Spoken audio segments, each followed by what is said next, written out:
Capítulo 45 a 46. Kirei estava na entrada da igreja, seu cabelo desgrenhado pela brisa do mar. Ele respirou fundo e, sem dizer uma palavra, virou-se e voltou para dentro. Enquanto ele caminhava pelos corredores silenciosos, memórias dos 3 anos que ele passou estudando com Tokiomi inundaram sua mente. Ele não pôde deixar de refletir sobre os ensinamentos do homem, organizando cuidadosamente seus pensamentos e impressões sobre o homem. Ele estava bem ciente das dificuldades que Tokiomi enfrentou ao longo de sua vida. No entanto, o homem silenciosamente suportou todas elas e as usou como combustível para alimentar seu próprio orgulho. Arrogante e orgulhoso, Kirei estava muito familiarizado com esse tipo de pessoa. Seu próprio pai, Risei, compartilhava características semelhantes. Para esses homens, seu propósito na vida era definido desde o nascimento, e eles mantinham essa crença com convicção inabalável. Eles nunca vacilaram, nunca hesitaram. Não importa a situação, eles deram tudo de si para atingir seus objetivos predeterminados, com diretrizes claras e força de vontade prática e de aço. Essa crença se reflete tanto na fé devota do pai de Kirei, quanto no orgulho de Tokiomi como nobre. Os últimos 3 anos estudando com Tokiomi tiveram um impacto profundo em Kirei. No entanto, ele chegou à conclusão de que ele e Tokiomi eram incompatíveis. Não era somente devido às similaridades que eles compartilhavam com seu pai, Risei, mas também porque eles não conseguiam entender indivíduos que estavam perdidos e lutando sem quaisquer ideais claros. Eles só eram capazes de perceber seus próprios ideais.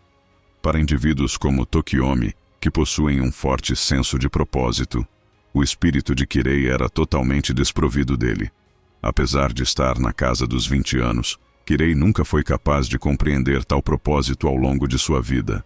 Ele nunca havia experimentado nenhuma busca que lhe trouxesse felicidade ou qualquer forma de entretenimento que pudesse diverti-lo. Sem tais emoções, era natural que lhe faltasse um senso de propósito. Kirei não conseguia compreender por que suas emoções estavam tão distantes dos valores do mundo. Ele nunca havia encontrado um objetivo em qualquer campo que valesse a pena perseguir e investir seus esforços. No entanto, apesar disso, ele escolheu ter fé em Deus. Ele disse a si mesmo que talvez fosse porque ele ainda era imaturo e não sabia o que a verdadeira bondade implicava. Ele persistiu em sua vida com a esperança de que um dia compreenderia o conceito de verdadeira nobreza e seria guiado por ele.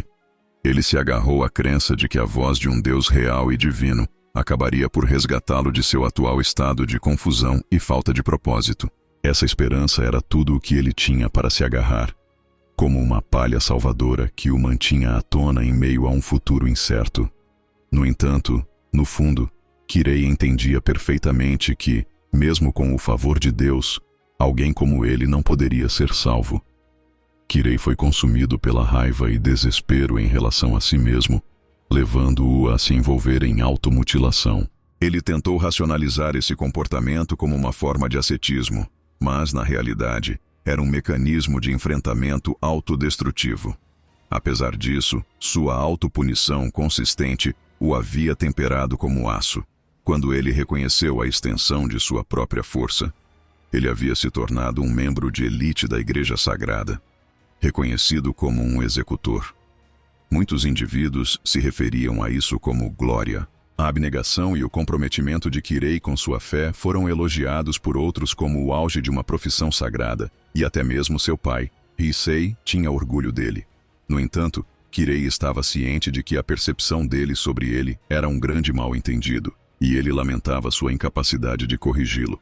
Ele estava ciente de que talvez nunca houvesse uma oportunidade em sua vida para retificar esse mal-entendido. A luta interna de Kirei e seus defeitos de personalidade profundamente arraigados nunca foram totalmente compreendidos por ninguém, nem mesmo pela única mulher que ele amou. Enquanto a mente de Kirei se voltava para sua falecida esposa, ele sentiu seus pensamentos começarem a vagar e seu ritmo diminuir.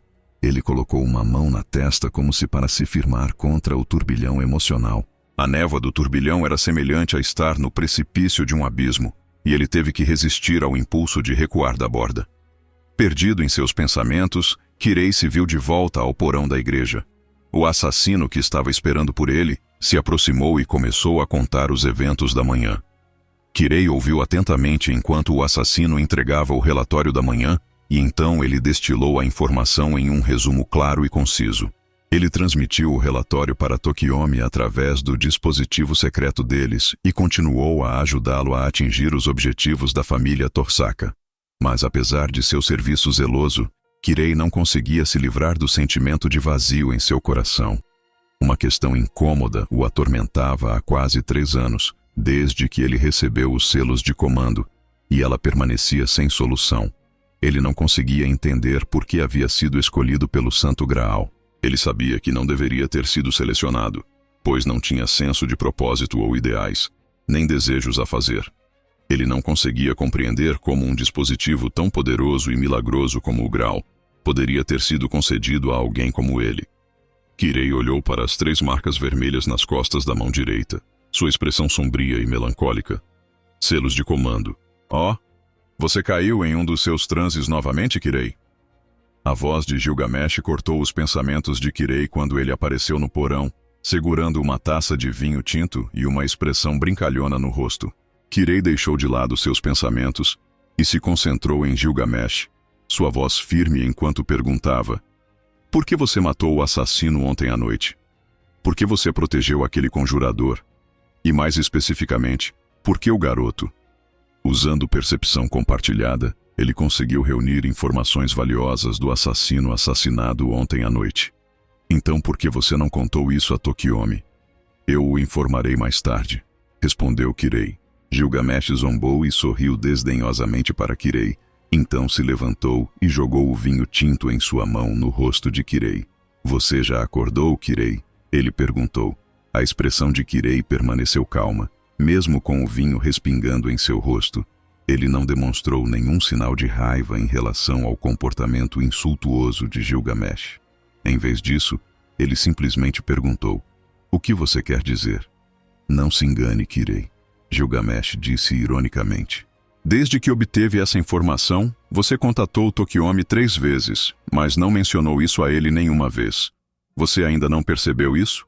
Você está sendo retido pelas doutrinas rígidas de sua religião ou está preso por um grupo de vira-latas que limitou sua habilidade de descobrir seu verdadeiro eu?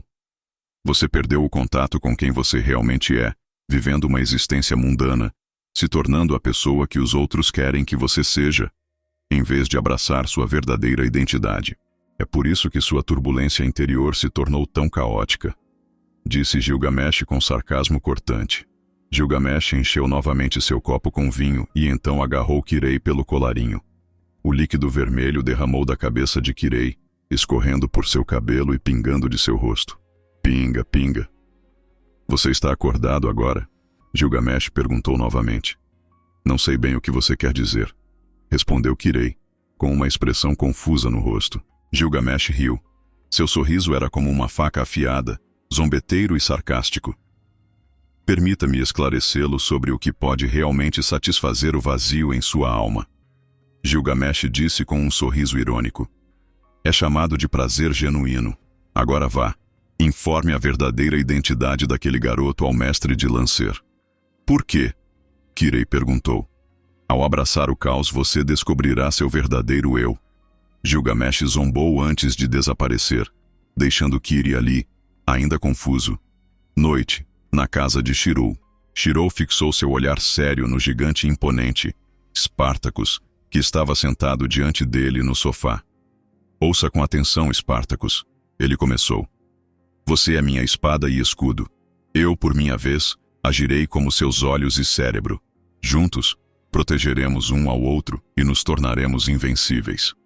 Em resposta às palavras de Shirou, Spartacus soltou um grito animado e alegre de oh, oh, oh, oh, oh, oh, oh, e abriu um sorriso largo e amoroso. Shirou estava perdido sobre como reagir, já que Spartacus, convocado para o mundo presente, não possuía racionalidade alguma. A única coisa que podia ser confirmada era que o gigante não atacaria Shirou, e era impossível para ele exercer qualquer controle sobre ele. Na verdade, se Shirou abrigasse tal desejo de controlar Spartacus, ele provavelmente seria classificado como um abusador e seria atacado pelo gigante. No entanto, Mesmo com essa limitação, Shirou descobriu uma maneira de guiar as ações da besta. Spartacus, para derrotar o maior abusador do mundo. Shirou disse com um olhar determinado nos olhos: devemos ser pacientes. Você deve me ouvir, e juntos derrotaremos o abusador e lutaremos pela liberdade dos fracos. Assim como o cérebro controla os membros, mesmo que a racionalidade tenha sido perdida, o subconsciente de um herói que se importava com os fracos ainda permanecia. Isso levou o cérebro a aceitar facilmente a proposta de Shirou. Dong dong dong. Spartacus, perdendo completamente o controle de sua racionalidade, pisou animadamente os pés. Os pés gigantescos, largos e altos, bateram no chão como martelos pesados. Rachadura! O chão quebrou. O chão da minha casa. Shirou se sentiu impotente enquanto observava a destruição ao seu redor. As paredes quebradas, portas, tanque de água, pia da cozinha e a parede que havia sido destruída em pedaços quando ele chegou em casa. Acabou. Mesmo que ele vencesse a Guerra do Santo Graal, Shirou sabia que provavelmente seria espancado com um pedaço de pau e um cinto pelo casal Fujimaru. Droga. O pensamento o lembrou de quando ele era criança e não tinha feito o dever de casa, e o professor tinha ligado para os pais dele. Ao sentir que o detector mágico em posse de Ryunosuke havia sido ativado, a expressão de Shirou ficou séria enquanto ele se virava para sudeste. Finalmente chegou. Então, quem descobriu o cordeiro sacrificial? Shirou balançou a cabeça, descartando a pergunta. O mais importante agora era que ele precisava desempenhar um papel. Um papel para ele se esconder nas sombras. Kiritsugu era um pensador prático que priorizava a estratégia em vez da força bruta. Ao analisar meticulosamente as informações, ele era capaz de identificar as fraquezas do inimigo e atacar seu cerne. Ele descascava meticulosamente camadas de informações como uma cebola, identificava a localização das operações do inimigo e dava um golpe decisivo.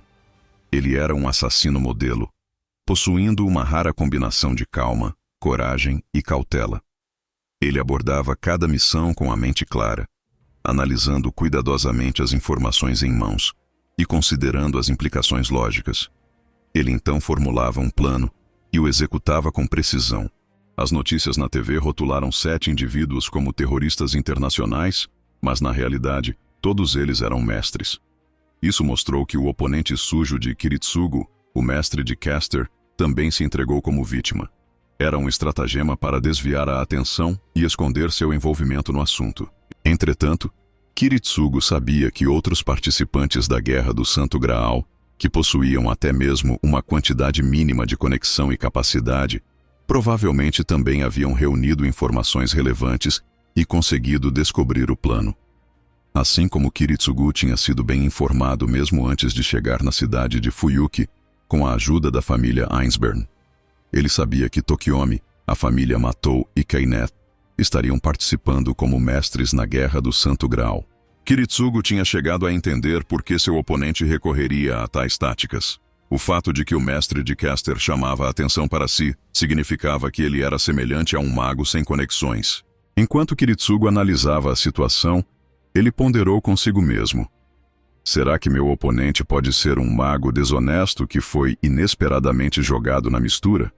Ou talvez nem mesmo um mago, mas apenas uma pessoa comum selecionada pelo Santo Graal. E essas sugestões podem estar vindo do próprio Caster?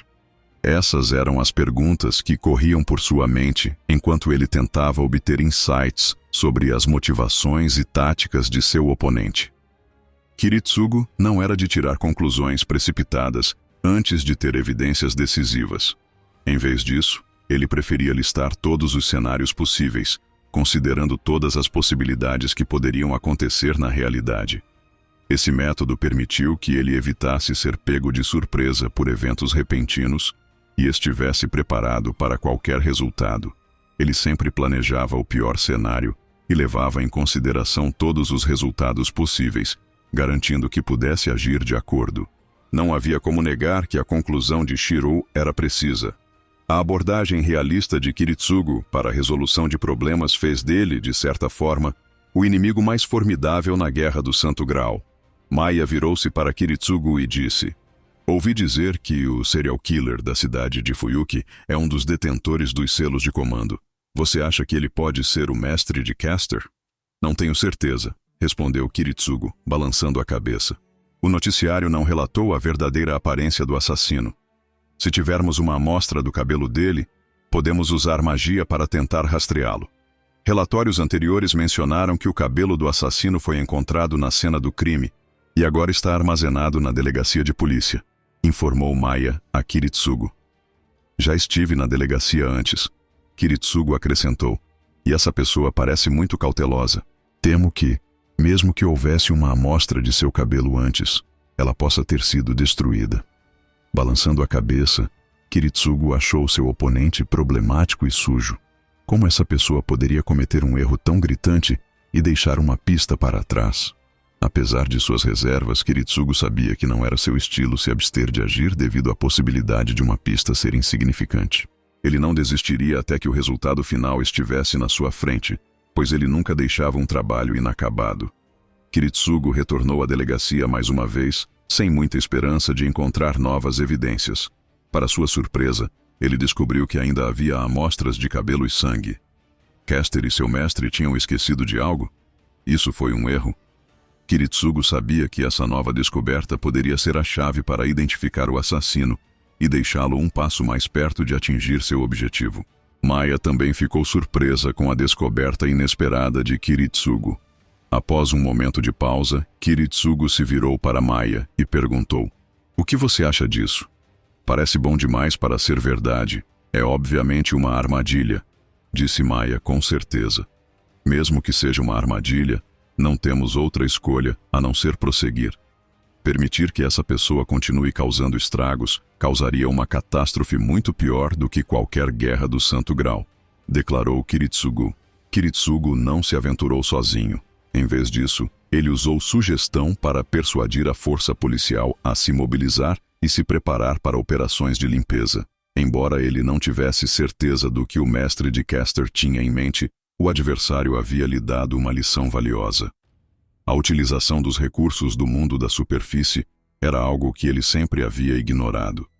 Ele era um indivíduo humilde e diligente. Se o oponente lhe tivesse ensinado essa tática e ele não retribuísse o favor, seria considerado muito indelicado. Sem obstrução de qualquer magia obscura, Kiritsugu rapidamente localizou Ryunosuke, que havia sido descartado por Shirou.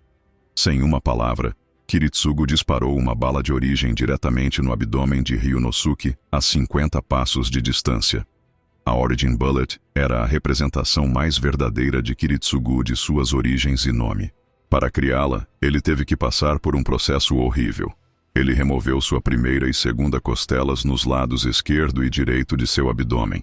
Depois que as costelas foram removidas, elas foram moídas em pó, condensadas como o núcleo da bala e seladas em 66 balas, formando o que ficou conhecido como a Origin Bullet. As balas de origem, que continham uma parte da alma de Kiritsugu, materializaram sua origem de cortar e ligar ao entrar em contato com o alvo. Essas balas tinham a capacidade de aleijar criaturas vivas ao impacto, não deixando feridas visíveis ou sangramento, mas causando necrose na área ou parte do corpo-alvo. Embora a superfície da ferida possa parecer ter cicatrizado adequadamente, os nervos e capilares nunca se regenerariam corretamente, resultando na perda permanente da função original. Além disso, a Origin Bullet, sendo uma arma conceitual, representava uma ameaça ainda maior para os Magi, que possuíam circuitos mágicos que imitavam nervos. Com o impacto, a bala poderia interromper o funcionamento desses circuitos, causando mau funcionamento. A origem, na Origin Bullet, poderia ter um impacto severo no Magic Circuit de um Magus, potencialmente causando um curto-circuito e resultando em eles correndo soltos e destruindo completamente o circuit. Isso não só causou dano, mas também deixou o Magus incapaz de usar Magecraft permanentemente. A extensão do dano causado pela Origin Bullet dependia do momento do impacto e do número de Magic Circuits ativados pelo alvo. Isso porque o dano era causado pela própria magia do mago. Como resultado, essa bala podia efetivamente destruir até mesmo magos poderosos que ativavam muitos Magic Circuits, tornando-a uma arma altamente eficaz no arsenal de Kiritsugu. Antes de chegar na cidade de Fuyuki, Kiritsugu já havia usado 37 de suas 66 balas de origem, e cada uma delas havia sido usada efetivamente. Usando balas feitas de seu próprio corpo, ele havia destruído completamente 37 Magi, exibindo o poder devastador da bala de origem. Pode-se dizer que esta bala foi a melhor personificação de Kiritsugu como um matador de magos, e desempenhou um papel significativo em seu sucesso como um assassino mortal. Embora a bala de origem tivesse um poder excepcional para derrubar magos, ela era apenas uma bala comum, sem poder letal adicional quando usada em pessoas comuns. No entanto, era impossível que a bala de origem fosse ineficaz na Guerra do Santo Graal. Isso porque a fonte da energia mágica de um servo vinha de seu mestre, e a partir do momento da invocação, a energia mágica do mestre era continuamente transferida para o servo, tornando-o suscetível à bala de origem. Portanto, quando essa bala atingia um mestre, o mestre inevitavelmente sofria uma reação adversa. O mestre de caster possuía uma energia mágica forte, quase a ponto de vazar. Isso significava que o ataque especial da Origin Bullet contra ele seria particularmente severo, possivelmente fazendo seu corpo explodir. Kiritsugu já havia testemunhado esse resultado no passado, mas, para sua surpresa, o mestre conjurador, apesar de sua forte energia mágica, levantou-se novamente, sem mostrar sinais de que nenhum de seus circuitos mágicos foi destruído. O que está acontecendo? Kiritsugu exclamou surpreso.